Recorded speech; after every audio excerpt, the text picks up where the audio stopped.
말씀을 듣는 귀한 시간이 되었습니다. 2월 둘째 주 새 생명을 살리는 특별 새벽기도에 여러분들을 환영합니다. 말씀을 통해서 큰 은혜 되기를 간절히 소망합니다. 말씀에 앞서서 주의 곁에 있을 때 이 찬양 하신 다음에 하나님 말씀 듣도록 하겠습니다.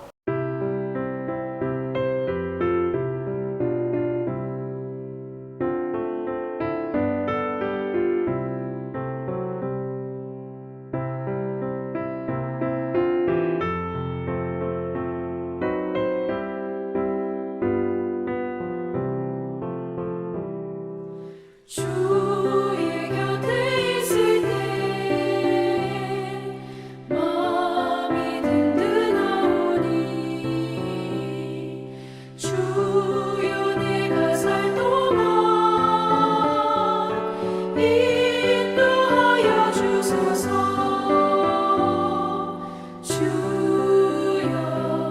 주여 나를 인도하소서. 바른 세상 살 동안 주여 인도하소서. 비는처인 예수여 세상 물결어갈 때 크신 은혜 베푸사 나를 숨겨주소서. 주여 나를 인도하소서. 바른 세상 살 동안 주여 인도하소서.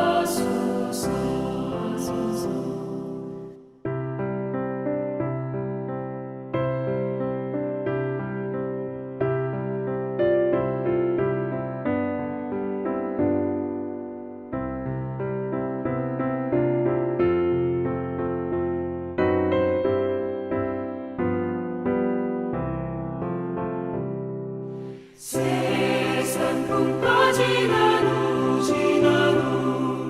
영화로운 나라와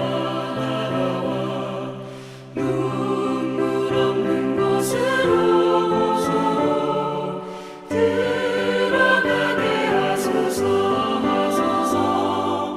주여 나를 인도하소서. 바른 세상 살 동안 주여 인도하소서.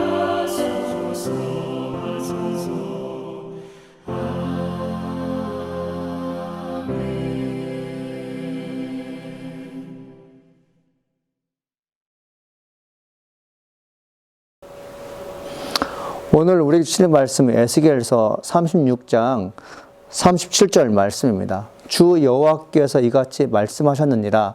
그래도 이스라엘 족속 이같이 자기들에게 이루어 주기를 내게 구하여야 할지니라. 아멘. 이 새벽마다 하나님 말씀을 이제 한 주간 듣게 될 것인데요.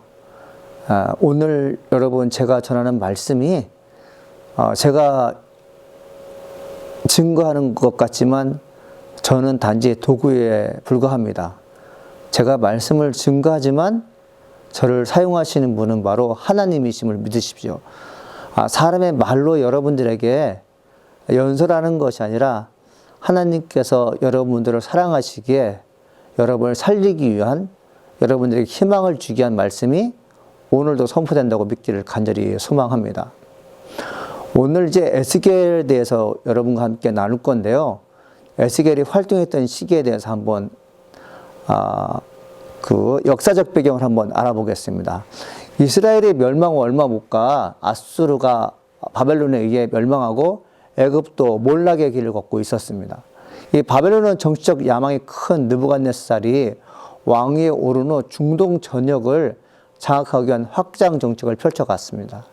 이 무렵 애굽의 도모로 왕위에 오른 유다 왕 여호야김은 느부갓네살에 의해 바벨론의 속국왕이 되어 3년 동안 바벨론 왕 느부갓네살을 섬겼으나 배반하고 다시 애굽에 기대어 스스로를 지키려고 했습니다. 하나님이 정말 원하는 것이 있었습니다. 주변 강대국을 의존하지 말고 전쟁에 뛰어나신 만군의 여호와만을 철저하게 의존하기를 원했지만 멸망을 자초하는 유대 왕들은 그러지를 못했습니다. 느부갓네살은 BC 597년 신석기의 군대를 거느리고 예루살렘을 진격하여 예루살렘을 굴복시켰습니다. 느부갓네살은 그때 왕위에 오른 지 석 달밖에 안 되는 어린 임금 여호야긴과 유다 사이의 상류층 대부분을 바벨론으로 사로잡아갔고 여호야긴의 삼촌인 시드기야를 바벨론으로 섬기는 왕으로 세웁니다. 그때 끌려간 사람들 가운데 에스겔이 있었습니다. 즉 에스겔은 70년에 걸친 포로 생활 초기의 선지자였어요. 그 유다의 마지막 왕 시드기야도 바벨론에 반란을 일으켰다가 이를 계기로 BC 586년 유다는 느부갓네살에 완전히 패망하였습니다. 그러니까 에스겔이 활동했던 시대는 이처럼 이스라엘 민족 전체가 역사 속에서 그 국가적 형태를 잃어버리는 비운의 시기로 이러한 상황 가운데에서 에스겔은 이스라엘을 대표하여 옛 영광을 재현할 것이라는 소망을 백성들이 전했던 대표적인 선자였습니다. 에스겔은 사독 계열의 제사장 부시 아들로서 제사장 집안 출신이었습니다. 그런데 에스겔 1장 1절에 나오는 제 30년이라는 말이 에스겔의 나이라고 보았을 때 이때는 여호야긴이 바벨론으로 끌려온 지 5년째 된 해였기 때문에 에스겔은 바벨론으로 끌려올 당시는 약 25세 정도의 나이였을 것으로 추측합니다. 따라서 에스겔은 예루살렘에 있을 때는 아직 본격적으로 제사장 직무를 하지 않았다고 볼 수 있습니다. 민수기 4장 3절에 따르면 레위 사람은 25세부터 제사장 직무에 대해 겸습생활을 하다가 30세부터 제사장 일을 본격적으로 하기 시작합니다.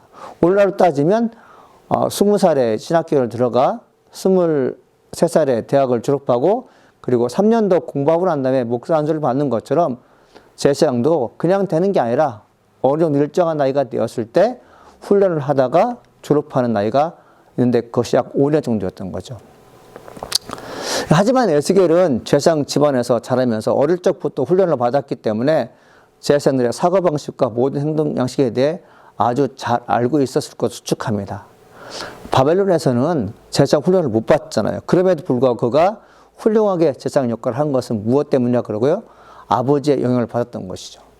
에스겔이라는 이름은 하나님께서 강하게 하신다. 혹은 하나님은 강하시다는 뜻입니다. 아마 그의 부친은 나라가 심히 어려울 때에 하나님의 도우심을 바라며 아들에게 이와 같은 이름을 지어줬을 것입니다. 비슷한 시기에 활동했던 예레미야 선지자도 제사장 집안 출신인데 예레미야와 달리 에스겔에게는 아내도 있고 집도 있었습니다. 예레미야는 더 이상 막을 수 없게 된 예루살렘의 멸망을 유대 땅에 남아서 나라가 완전히 망할 때까지 선포했고 반면 에스겔은 바벨론으로 끌려가 그곳에서 유다 백성들과 함께 살면서 그곳에서 나라의 멸망을 선포했습니다. 에스겔의 아내는 포로로 잡혀간 지 얼마 안 되어 일찍 죽었습니다. 예레미야나 에스겔은 제사장으로서 활동할 수 없었던 시기에 선제의 수면을 받아 백성을 위해 섬겼던 것입니다. 에스겔은 바벨론 왕 느부갓네살의 2차 침입 시 포로로 끌려갔다 그발강가의 델라빔을 중심으로 하여 약 22년간 예언 활동을 하는데 에스겔의 예언 활동은 두 시기로 뚜렷하게 구분할 수 있습니다. 먼저 포로로 잡혀갈 당시부터 예루살렘이 완전히 멸망할 때까지 약 7년간은 죄로 가득 찬 성읍 예루살렘에 닥칠 심판에 대해서 말씀하셨는데 돌이킬 수 없다고 선포하는 거죠. 사랑하는 성도 여러분, 목회자가 가장 마음이 아플 때가 언제일까요? 심판을 자처하는 일을 주도적으로 하는 사람들을 볼 때입니다. 그것은 죄이고 그로 인하여 마음이 아픈 일을 경험할 것인데 분간하지 못하고 욕심에 이끌려서 마귀가 원하는 대로 사는 그 심령을 봤을 때 참 마음 아픈 거죠. 에스겔이 22년 동안 하나님의 말씀을 증거하는 그 당시에 뭘 봤던 거예요? 7년간 살피면서 뭘 보는 거죠? 본인이 비록 이스라엘 백성이고 그리고 하나님의 말씀을 증거하는 중이지만 우리 민족에겐 더 이상 희망이 없다는 것을 알았던 거죠. 유다 백성들은 비록 자신들이 현재 포로로 잡혀와 있지만 예루살렘이 완전히 멸망하도록 하나님께서 복음만 계시지 않을 것이라고 생각하면서도 자신들은 곧 고향에 들어갈 수 있을 거라는 희망을 갖지 못했을 것입니다. 근데 시간이 지나면서 사람이 점점 어려워지면서 하나님께 자기 영혼을 맡기고 주님밖에 없습니다라는 기도를 하기 시작했을 때 그들에게 주어진 희망의 메시지가 무엇입니까? 우리가 힘든 일을 하나님께서 보고 계시며 나를 향한 주님께서 계획이 있다는 것을 믿어지는 것이죠. 에스겔은 그들의 생각이 잘못되었다는 것을 분명히 알고 있었어요. 왜 그럴까요? 그들은 회개하지 않았기 때문에 그렇습니다. 그들이 왜 바벨론의 포로가 되어서 어려운 일을 하는지 원망과 불평을 하고 있었지 자기들이 하나님께 불순종하여 이렇게 됐다는 것을 몰랐던 거죠. 에스겔은 바벨론 왕 느부갓네살의 2차 침입 시 포로로 끌려가 그발갓과 델아비브를 중심으로 20년간 예언하는데 에스겔 활동은 2시기로 뚜렷하게 구별할 수 있습니다. 그런데 예루살렘은 점령당하고 있는 성읍과 성전이 파괴된 다음에는 에스겔의 예언의 내용이 달라집니다. 이제 에스겔은 절망에 빠진 사람들을 일으켜 세우고 위로하며 하나님께서 회복시키고 재건하실 새로운 나라를 준비할수록 희망의 메시지를 선포합니다. 예를 들어서 에스겔서 37장에 나오는 마른 뼈의 환상은 죽은 뼈들이 깨어나 하나님의 살아있는 새 군대가 되는 환상을 생생하게 묘사함으로써 앞으로 일어날 변화와 회복의 역사에 대해 너무나 확신 넘치는 메시지를 백성에게 선포하고 있습니다. 이로써 큰 재난이 닥친 뒤에 하나님께서 어떻게 자기 백성에게 다시 회복과 자비를 베푸시는지 아주 인상 깊게 보여주고 있는 것입니다. 완전히 망가진 백성을 일으켜 세워서 새 희망을 품게 하시고 새 미래에 대한 믿음을 지니게 하는 데 있어 에스겔의 예언은 이루 말로 다할 수 없는 중대한 영향력을 주었다고 볼 수 있습니다. 그래서 에스겔은 환상과 소망의 선자로 불립니다. 그러면 에스겔은 선자로서 어떤 특징을 가진 인물인가요? 가장 특징적인 것 몇 가지만 살펴보면 먼저 에스겔은 성령의 예언자를 알 수 있습니다. 선지자들은 물론 모든 하나님의 사역자들이 성령의 이끄심 없이는 사역이 불가능하겠으나 특히 에스겔은 성령이 충만하여 성령이 인도된 선지자의 모델이 됩니다. 그래서 에스겔서를 보면 성령이 그에게 들어가 성령이 그를 인도했다는 기사가 자주 되풀이됩니다. 달리 표현하면 그는 성령에 완전히 사로잡힌 사람이었다고 말할 수 있습니다. 그러므로 에스겔서는 구약의 어느 성경보다도 성령과 관련된 예언이 많습니다. 에스겔서 37장의 마른 뼈들이 살아나는 환상은 성령은 살리는 능력의 영임을 밝히는 대표적인 예언이 되겠습니다. 당시 이스라엘 백성들은 하나님을 떠나 뿌리도 잎사귀도 절단되어 소생할 가망성이 없었어요. 그러나 성령이 충만한 사람은 언제나 불가능을 부정합니다. 불가능한 현실을 가능하게 한 일에 대해서 알려준다는 것이죠. 그것이 무엇일까요? 하나님께 구하고 하나님께 기도하는 것입니다. 에스겔은 하나님의 종으로서 성령의 능력을 직접 체험하면서 성령님의 도우심으로 능력을 행할 줄 아는 선지자였어요. 그는 하나님의 계획을 잘 알고 있었으며 하나님 우리들에게 무엇을 원하는지 알고 있었어요. 본문의 말씀은 주님은 기도하지 않을 때에는 어떤 역사도 행하지 않음을 교훈하고 있습니다.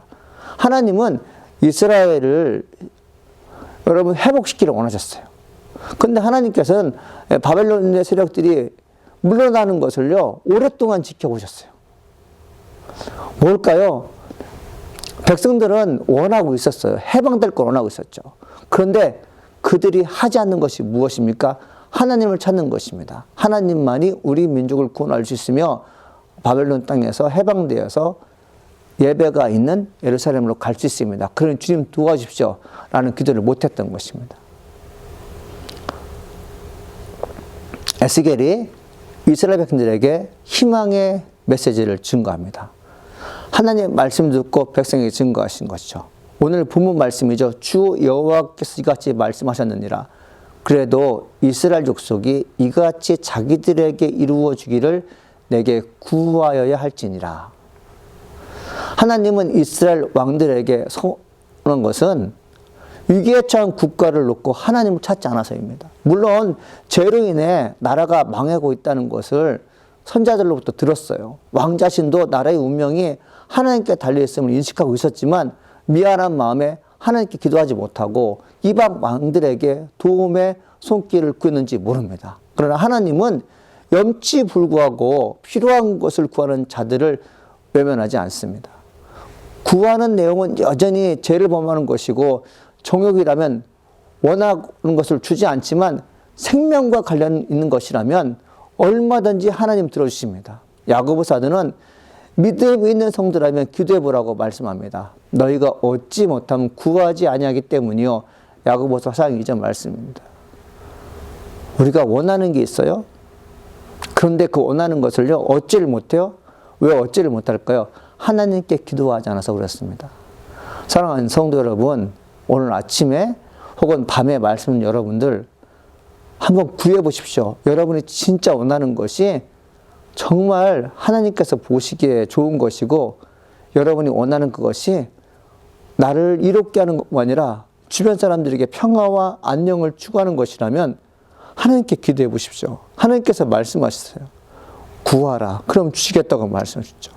예수님도 말씀하셨어요. 구하라. 그러면 너에게 주실 것이요. 찾으라. 그러면 찾아낼 것이요. 문을 두드리라. 그러면 너에게 열릴 것이니라. 마태복음 7장 10절이죠. 우리에게 주어진 어려운 일들이 크든 작든 하나님께 구하는 것이 기본적인 신앙인 것을 명심해야겠습니다. 사랑하는 성도 여러분, 위기에 처한 이스라엘 백성들이 살아나는 길이 무엇이라고요? 이방 국가를 의존하는 것이 아니라 하나님께 기도하는 것이 살아남는 길이라고 에스겔은 교훈하고 있습니다. 이 내용의 말씀이 자기 생각이 아니었어요. 이 말씀은 하나님께서 백성을 살리고자 하는 사랑의 메시지로서 에스겔을 통해서 전달한 것입니다. 여러분, 오늘부터 시작되는 한 주간 여러분의 삶 가운데 기도해서 응답받는 시간들이 있기를 간절히 축원합니다. 기도하시겠습니다. 은혜가 풍성하신 하나님 아버지 감사합니다. 말씀 따라 사는 신실한 크리스찬 되게 도와주옵소서. 여호와를 늘 신뢰하며 의지하는 데 있어서 주저하지 않고 언제나 최상의 노력을 통해서 하나님의 것을 얻는 존귀한 자가 되게 도와주옵소서. 우리가 열심을 품고 할 일이 바로 무엇입니까? 하나님께 기도하는 것입니다. 하나님을 찾는 것입니다. 그러면 이스라엘이 멸망당했을 때 하나님의 도우심으로 회복되는 것처럼 우리의 영혼도 살아날 줄 믿습니다. 주님, 우리와 함께 하시니 감사합니다. 예수님의 이름으로 기도합니다. 아멘.